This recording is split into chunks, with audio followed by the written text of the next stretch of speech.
Note करना एक बार। Benzoin condensation.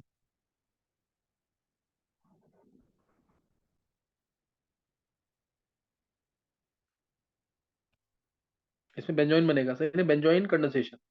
इसमें बेंजोइन बनेगा। और इसका एक दूसरा नाम भी है, अगर तुम्हें ध्यान हो तो, बहुत पहले स्टार्टिंग में बिल्कुल मैकेनिक्स कराया था, उसमें बना था ये। पीएचसीएचओ रहते हैं इसके अंदर, एरोमेटिक एल्डिहाइड, सही ना। 2 मोल्स रहते हैं इसके। अल्कोहलिक केसियन डालेंगे, है ना, अल्कोहलिक केसियन डालेंगे तो आ जाएगा बेंजोइन। आ जाएगा बेंजोइन, इस तरह से जोड़ना है इसको। याद करने का तरीका है सिर्फ ये, आंसर कैसे आता है। ये ओ इलेक्ट्रॉन लेगा, ये ओ इधर इलेक्ट्रॉन लेगा और इधर ऐसे इलेक्ट्रॉन लेगा। बस इसको नेगेटिव पॉजिटिव को जोड़ दो। ओ नेगेटिव के साथ सी पॉजिटिव जुड़ जाएगा। P H, C H O H, ये एच माइग्रेट करके गया ओ के पास, और सी नेगेटिव गया है इस सी पॉजिटिव के पास। सी बॉन्ड ओ पी एच। ये बेंजोइन है। क्या किसी को दूसरा नाम याद है इसका। इसाइलोइन।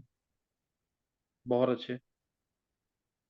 जो मैकेनिज्म दिख रहा है ना उसी को याद रहेगा, इसाइलोइन था ये। याद आ गया कि नहीं, इसाइलोइन।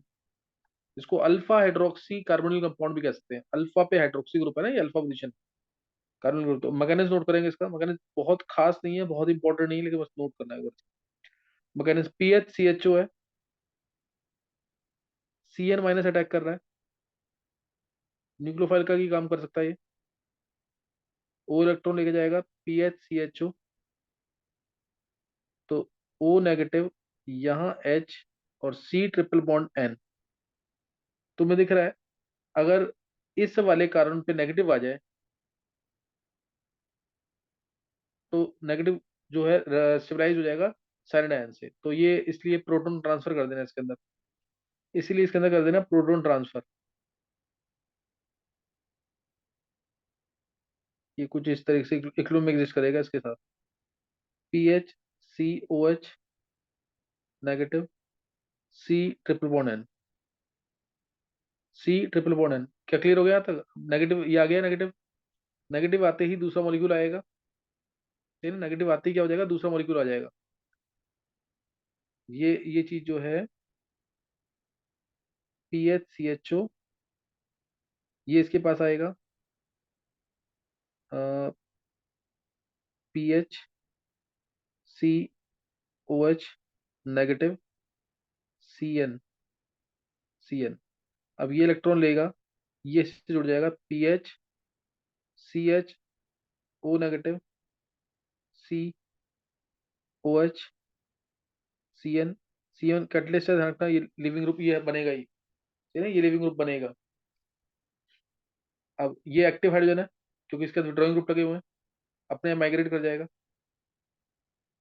ये अपने आप माइग्रेट कर जाएगा ओ नेगेटिव के पास, सी ओ पे नेगेटिव। अब ओ नेगेटिव जो है सी एन को बाहर निकाल देगा। तो फाइनल आंसर बेंजोइन आ जाएगा। ये इलेक्ट्रॉन दिए इधर, ये इधर, P H C H O H, C double bond O P H. समझ आ गया कि नहीं ये। Yes sir. C N negative सिर्फ कैटलिस्ट का काम कर रहा है यहाँ, है ना, सी एन नेगेटिव सिर्फ कैटलिस्ट का काम कर रहा है। और एसाइलोइन कह लो उसको या बेंजोइन, एसाइलोइन या बेंजोइन। चलो इसके क्वेश्चन याद रहे रिएक्शन, इसलिए 2 क्वेश्चन लिखो। नोट कर लिया मैंने। Yes sir. देखो, फर्स्ट फ्यूरेन की फॉर्म में सी एच ओ है, एल्कोहलिक केसीएल। सेकंड पायरिडीन की फॉर्म ले लो, C H O, alcoholic KCl. निकाल दो आंसर इसके।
हाँ कर लिए। Yes sir. पहले मैं वही CHO का CH2 वही बना दिया, सेम सेम चीज, बस आगे जैसे उसमें बेंजीन लगा था उसमें ये लगा जोड़ना है, यही किया ना। Yes sir. हाँ यही आंसर आएगा इसका। CHOH, सी बॉन्ड O,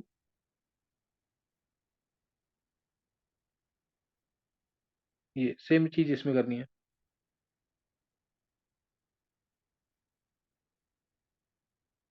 CHOH, सी बॉन्ड O,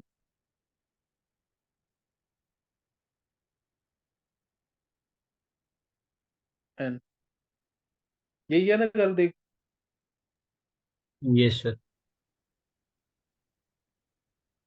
ये खत्म हो गया यहाँ पे, सही ना। यही यही तो कराया था ना मैंने अभी तक क्लास। Yes sir. चलो अब नेक्स्ट जो है, अब हमें स्टार्ट करना है मेन मैकेनिज्म। मेन मैकेनिज्म पहला कौन सा है? Electrophilic substitution. मैं हिंट दे रहा हूँ, अभी क्लास स्टार्ट करूंगा वेडनेसडे को ही। देखो हमें अब स्टार्ट करना है इलेक्ट्रोफिलिक एरोमेटिक सब्स्टिट्यूशन। फिर ये वो मेन मैकेनिज्म है। नाइट्रेशन रिएक्शन वगैरह वो सब। वो सब, हाँ हाँ। अब बेंजीन जैसे है, यही शो करता है electrophilic aromatic substitution. Benzene ring जो है ना, यही शो करती है इलेक्ट्रोफिलिक एरोमेटिक सब्स्टिट्यूशन। इसमें हमें मेन मैकेनिज्म जो करने हैं, nitration, substitution, sorry nitration, chlorination, halogenation, alkylation, acylation, sulphonation. इसके अलावा करेंगे कपलिंग रिएक्शन। कपलिंग रिएक्शन भी अच्छे तरीके से करेंगे। कपलिंग रिएक्शन बहुत इंपॉर्टेंट है, क्वेश्चन उसके आ रहे हैं आजकल। ठीक है, कपलिंग रिएक्शन तो ये एरोमेटिक कंपाउंड जो है वही शो करते हैं, इसी पे इलेक्ट्रोफाइल अटैक करेगा, क्योंकि ये न्यूक्लियोफाइल है, इलेक्ट्रॉन रिच कंपाउंड है। तो इस पे अटैक करेगा इलेक्ट्रोफाइल, और सब्स्टिट्यूट भी होगा, एडिशन तो होगा नहीं इसमें, क्योंकि एडिशन करेंगे तो एरोमेटिसिटी खत्म हो जाएगी। ठीक है ना, एडिशन करेंगे तो एरोमेटिसिटी खत्म हो जाएगी, इसलिए इस पे सब्स्टिट्यूशन ही होगा। और बहुत रेयर केसेस में इसमें न्यूक्लियोफाइल भी अटैक करता है, जैसे ओ एच आयंस हो गया, OMe नेगेटिव आयंस हो गया, इस तरह से NH2 नेगेटिव आयंस हो गए, ये भी अटैक करते हैं इस पे। क्या ये अटैक कर सकते हैं इस पे, बेंजीन पे? रिपेल नहीं होंगे ये? यस सर होंगे। रिपेल होंगे ना, इसीलिए अगर इसके ऊपर विड्रॉइंग ग्रुप लगा होगा ना, इसके ऊपर जैसे कोई भी एक ग्रुप लगा हो जो सब्स्टिट्यूट हो सकता है, न्यूक्लियोफिलिक सब्स्टिट्यूशन कैसे होगी इसके अंदर? जब यहाँ पे कोई एक विड्रॉइंग ग्रुप लगा हो, यानी लिविंग ग्रुप लगा हो, अच्छा, यहाँ पे कोई एक लिविंग ग्रुप लगा होगा, अच्छा, तो ही ये कर सकते हैं। अब जैसे इसमें मैंने ऊंचाई डाला, तो तुम्हें पता है सबको क्या आंसर क्या आएगा, नो रिएक्शन, क्योंकि ये रेजोनेंस स्टेबलाइजर है, सीसीएल बॉन्ड में डलोन करेक्टर है। लेकिन अगर मैंने यहाँ पे या यहाँ पे, इन्हीं पोजीशन पे सिर्फ अगर मैंने कोई विड्रॉइंग ग्रुप लगा दिया, तो क्या रिएक्शन हो सकती है कि नहीं है?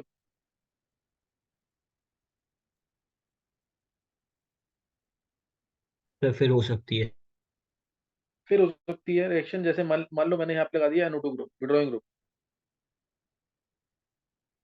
यहाँ लगा दिया NO2।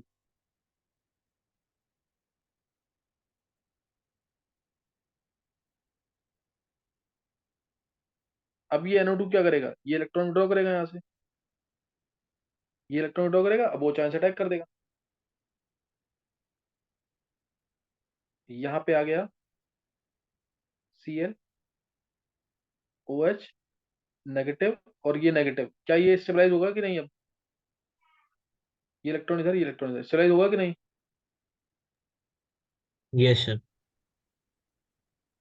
तो ये अब स्टेबलाइज हो जाएगा। और ये यहाँ पे तुम्हें पता है, ये जब अटैक कर रहा है, जब ये अटैक कर रहा है तो स्टेप स्लो होगा। क्यों होगा स्टेप स्लो?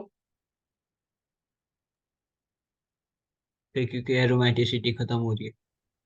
हाँ, एरोमेटिसिटी खत्म हो रही है, इसलिए Cl, ये OH, और ये यहाँ पे हो गया स्टेबलाइज, ये स्टेबलाइज हो जाएगा यहाँ पे। ये आगे भी शिफ्ट होगा, ऐसा नहीं कि आगे स्टेबलाइज नहीं होगा, आगे भी स्टेबलाइज हो सकता है। तो ये स्टेबलाइज कहाँ कहाँ होगा? दोनों ऑर्थो पोजीशन या पैरा पोजीशन पे, अगर ड्राइंग ग्रुप लगा होगा, दोनों ऑर्थो या पैरा पोजीशन पे अगर ड्राइंग ग्रुप लगा होगा तो ही स्टेबलाइज होगा। क्या ये बात समझ आ गई यहाँ तक?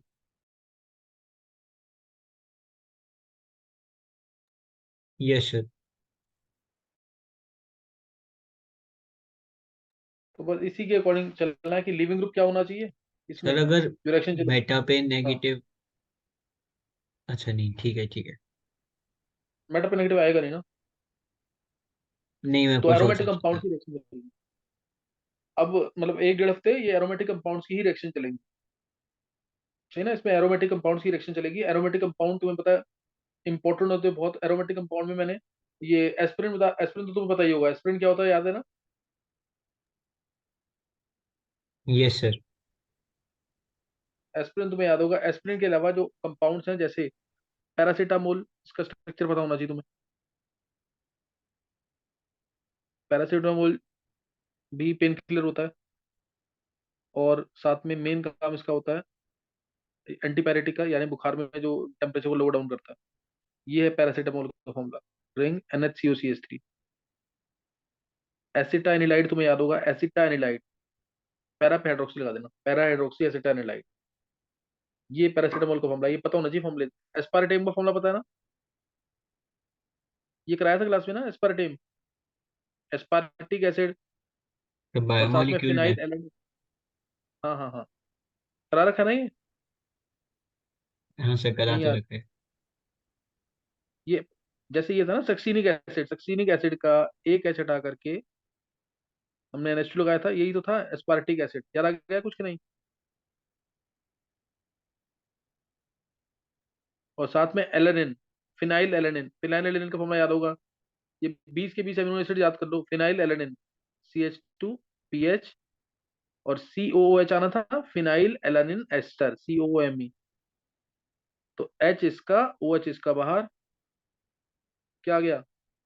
Aspartame, COOH CH2CHNH2।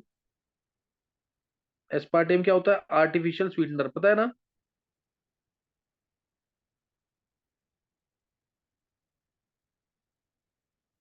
गर्व, सर बायोमोलिक्यूल नहीं आता। कर ले उसको यार, बहुत इंपॉर्टेंट चैप्टर है वो। अभी स्ट्रक्चर समझ आ गया इसका कि नहीं? हाँ सर, स्ट्रक्चर तो समझ आ गया। स्ट्रक्चर कर लेना। स्पार्टिक एसिड क्या है? सक्सीनिक एसिड ही है, बस एसिड आके NH2 है। और दूसरा आर, वो फिनाइल एलेनिन। एलेनिन तुम्हें याद होगा, एलेनिन था, उसको मैंने फिनाइल एलेनिन लिखा है, फिनाइल एलेनिन एस्टर। एस्पार्टेम, ये एस्पार्टेम है, ये आर्टिफिशियल स्वीटनर होता है जो हमारी डाइट में कैलोरीज ऐड नहीं करता। लेकिन ये वाला जो आर्टिफिशियल स्वीटनर है, इसको हम कोल्ड ड्रिंक्स या कोल्ड फूड में ही यूज करते हैं। क्यों? क्योंकि बेकिंग टेम्परेचर पे, यानी हायर टेम्परेचर पे ये डिकम्पोज कर जाता है। ठीक है ना, हायर टेम्परेचर पे डिकम्पोज कर जाता है, इसलिए इसको बेकिंग टेम्परेचर पे हम यूज नहीं करते। तो ये चीज ध्यान रखना इसके अंदर।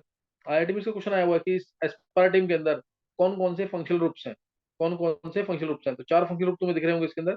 एक है एसिड फंक्शनल ग्रुप, एक है अमीन फंक्शनल ग्रुप, एक है सेकेंडरी अमाइड, और एक है एस्टर। 4 फंक्शनल ग्रुप है ना इसके अंदर। फिर बोला इसका हाइड्रोलिसिस होने के बाद कौन सा पार्ट ज्यादा सॉल्युबल होगा, कौन सा कम।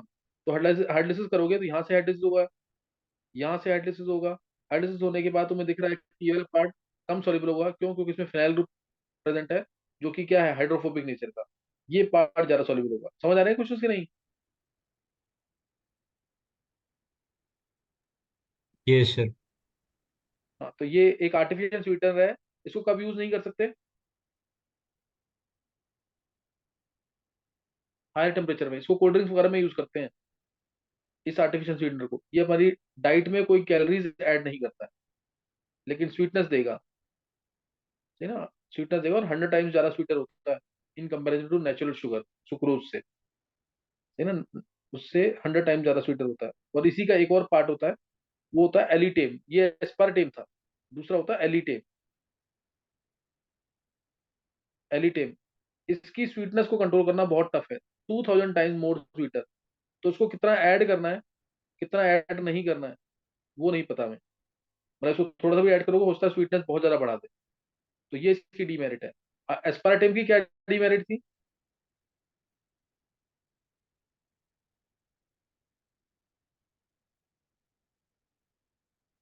नहीं याद? एस्पार्टेम की क्या डीमेरिट थी? घर बोल। फिर नहीं पता। अभी तो बताया मैंने, एस्पार्टेम कोल्ड फूड में ही यूज करते हैं हम, या अच्छा कोल्ड ड्रिंक्स ठीक है में जी। यूज करते हैं, ठीक है क्योंकि ठीक है। हाई टेम्परेचर पे ये डिकम्पोज कर जाता है। तो चलो ये दो, एक दो बातें बता के फिर बंद कर रहे हैं क्लास, फायदा नहीं, तुम सुन नहीं पा रहे हो ढंग से। एलिटेम जो है, इसकी स्वीटनेस को कंट्रोल करना बहुत टफ है। 2000 टाइम्स ज्यादा स्वीटर है in comparison to natural sugar, इसलिए इसकी स्वीटनेस को कंट्रोल करना टफ है। स्ट्रक्चर सेम एस्पार्टेम की तरह है, दोनों याद हो जाएंगे तुम्हें स्ट्रक्चर अभी। एलिटेम का स्ट्रक्चर, ये आईआईटी मेन से पूछा हुआ क्वेश्चन एक बार। एलिटेम, एलिटेम के अंदर क्या क्या होता है?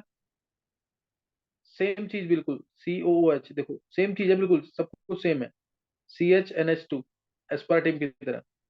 बस इसके आगे जो है CONH, सब कुछ सेम चल रहा है, बस उसमें फिनाइल एलेनिन एस्टर था, इसमें एलेनिन वाला टाइप है, CHME।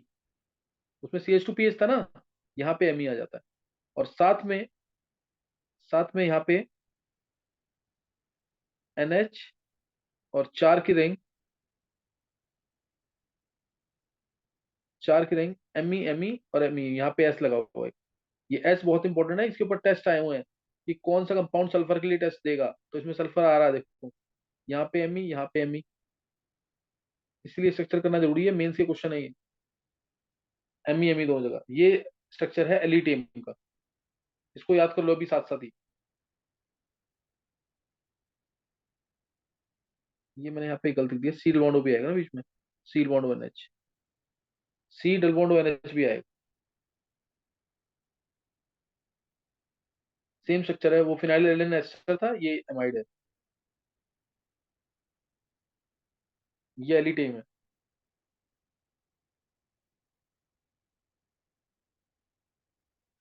दोनों क्या है, आर्टिफिशियल स्वीटनर। दोनों की डिमेरिट बता दी मैंने, नोट कर लिया कर। Yes sir.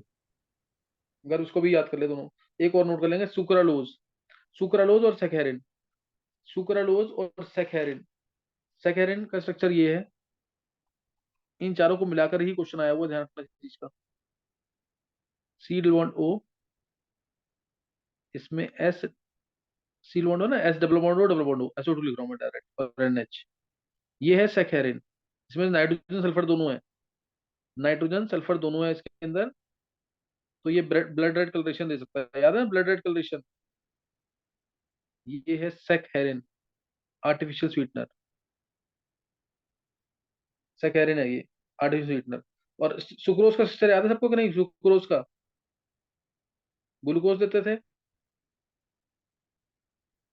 HOH, नहीं आ रहा किसी को, HOH तीसरे पे उल्टा, HOH, HOH, HCH2OH,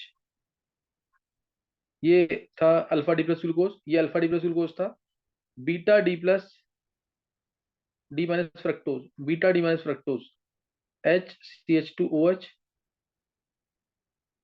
तीसरे पे उल्टा OH, HOH, फिर HCH2OH, इधर से वाटर बाहर, इधर से वाटर बाहर, OH इसका, H इसका, OH इसका, H इसका, क्लियर है कि नहीं ये? Yes sir. सुक्रोज का, तो यहाँ पे हटा रहा हूँ मैं इसको एक बार,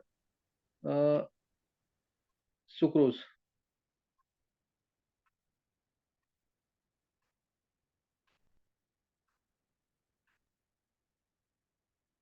ये सुक्रोज का स्ट्रक्चर है, ये सुक्रोज का स्ट्रक्चर है, ध्यान रखना सुक्रोज का स्ट्रक्चर है ये।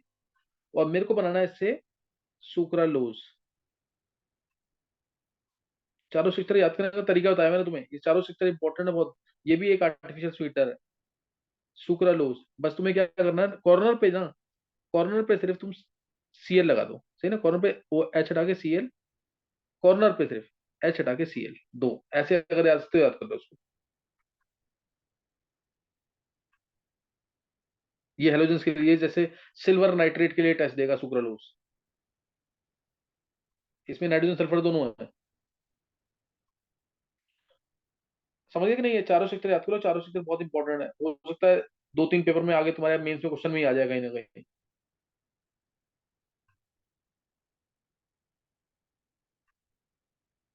नोट कर लिए? तो बस एक सेकंड।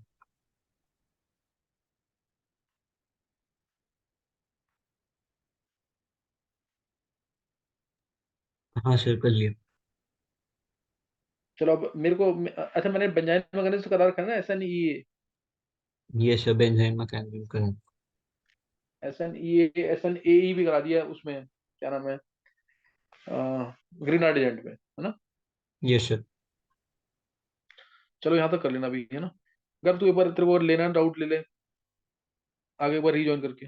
हाँ सर, मैं करता हूँ।